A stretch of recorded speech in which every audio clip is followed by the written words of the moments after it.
Welcome to Gray Overload. I'm Anthony, and there's been some interesting developments here from Microsoft on their Activision Blizzard King potential deal that's been going through all the regulatory systems right now, trying to, what the UK is trying to go after from EU, and the American government is kind of all has a case, or they're looking at it in more detail, right? And the interesting development, though, is Microsoft is throwing in some interesting deals with GeForce Now and Nintendo. So let's jump over to video cards, and they put this out because I saw the tweet on it from Phil Spencer.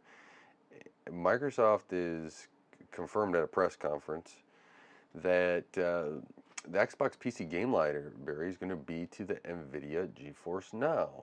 So they're going to have all this stuff on NVIDIA. I've never used GeForce Now. I think that I do like something like that as a supplement. I still personally would rather play my game on the system local, and that's what I kind of do.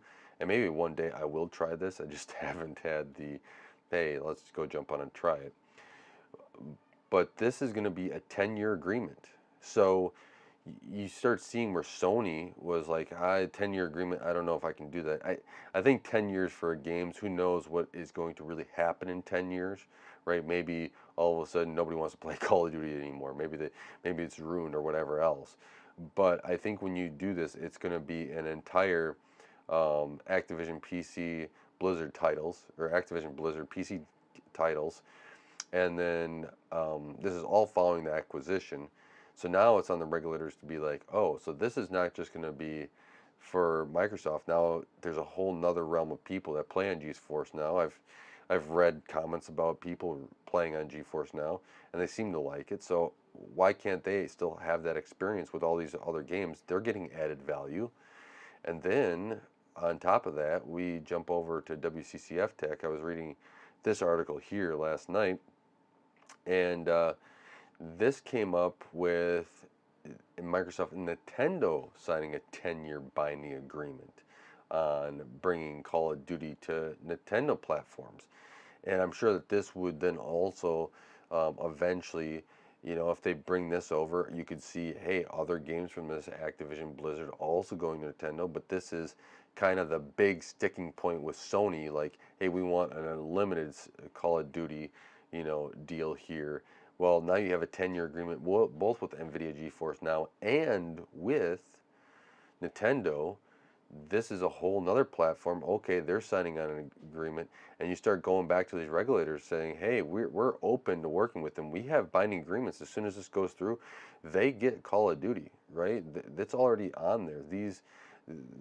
I mean, even Nintendo here, right? They have Microsoft Nintendo now negotiated and signed a binding 10-year agreement to bring Call of Duty to Nintendo players, the same as Xbox, with full feature and content parity, so they can experience Call of Duty just as Xbox and PlayStation gamers enjoy Call of Duty. We are committed to providing long-term equal access to Call of Duty to other gaming platforms and bringing more choice to more players and more competitive to the gaming market, or more competition to the gaming market. So you're starting to see, hey, this is more opportunity for more players and more games. So what is Sony complaining about? And it's starting to put the burden of proof on what Sony's going to do as you start going to these regulators. In my opinion, as much as I'd like this deal to not go through, I think more game competition is better overall.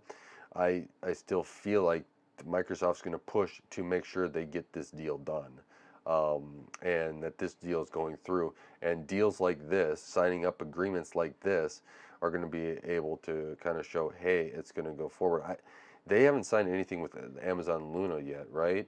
But if Amazon Luna also gets a 10-year deal for this stuff as well, at least I don't think so. Correct me if I'm wrong in the comments below.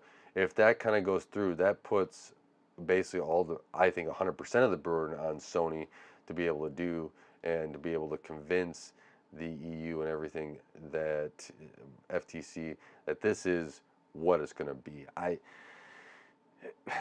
This is coming down to, being a lot of messiness overall, but it is very interesting to see how going forward the FTC, UK, and EU are going to look at Microsoft when Microsoft's trying to put their best foot forward on these deals with these binding agreements as soon as the deal goes through, where Sony and everybody else kind of complaining about this. That's going to be the interesting side of things. So, and if Microsoft brings more to mobile gaming, let's say the EU says, hey, we want a store on Google Play Store, and if they have to open it up for Apple, let's say they force Apple to open up and have third-party Play Stores, we want you to have a Play Store on there too, so that you can be serving up apps for all these other platforms or that aren't Microsoft, but we want another store on these platforms. At some point, it's going to be hard for the EU to say no in that scenario, right? The UK is going to have to look at this and say, okay, you have binding deals as soon as this were to go through, saying they're all 10-year things, and it's coming to more platforms than it is on today. Uh, what is Sony really complaining about here? And you're going to start looking at it that way instead of the way we're looking at it now, where Sony's saying we want a longer deal. Well, Microsoft's like willing to give 10-year deals, right? What's wrong with a 10-year deal where something you don't know in 10 years? And considering Microsoft's what they've done with games like Minecraft in the past is that they've opened it up on all these platforms and they're just still on those platforms. Granted, I got a problem with Microsoft and AAA titles. I do.